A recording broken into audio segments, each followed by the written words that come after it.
iyadoo laga duulayo go'aankii madaxweynaha jamhuuriyadda Soomaaliya Maxamed Cabdullaahi Farmaajo oo ahaa soo celinta bilicda iyo nadaafadda gobolka Banaadir ayaa maamulka gobolka Banaadir iyo gudoomiyaasha degmooyinka waxa ay si wada jira toddobaadkii labaad u wadaan olole nadaafadeed oo ay dib ugu soo celinayaan bilicda caasimadda Soomaaliya ee Muqdisho.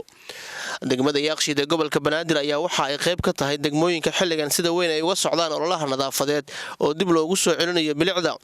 Axmed Xasan Geedow waa gudoomiyaha degmada Yaaqshiid waxa uu faahfaahin ka bixinayaa ololaha nadaafadeed ee xilligan ka soconaya degmadiisa. waxaan u heelanahay annaga shaqada loo haayo ummadda. dadkan waa hooyooyinkii waa dhalinyaradii oo isku daran oo idinku soo dhaweynaya degmada Yaaqshiid gaar ahaan wadada Sodonka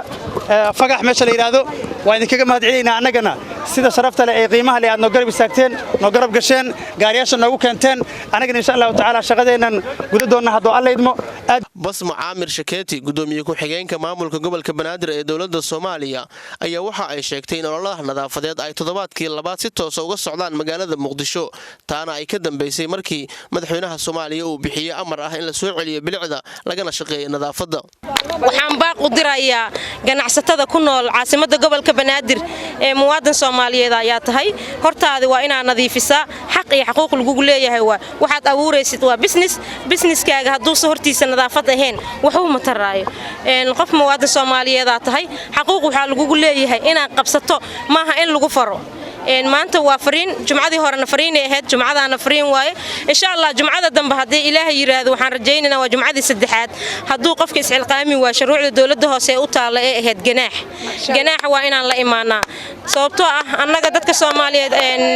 dawladnimada waa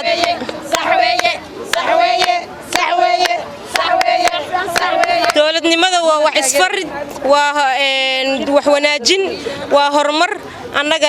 intaaseti wacyigelin inta waa fulinay hadii muwaadinka Soomaaliyeed oo wacyigelinta iyo fariinta iyo horumarkii loo sheegay Soomaalinimada loo sheegay baaqi madaxweynaha oo ahaa 2 saac wadankaaga gali haduu wax ka qaban waayo shuruucda u yaalo dawladda hoose ee xamar oo ahaa ganaaxa jumcadii dambe haduu Ilaahay yiraahdo dukaan walba ganacsi walba hortiisa nadiif hadii loogu imaan waayo waxaan rajaynaynaa inuu ganaaxa gudoomiyaha gobolka Banaadir ahna duqa magaalada Muqdisho uu soo saaray inaan hirgelin insha Allah. Maxamed Cusmaan Makaraan Universal TV Muqdisho.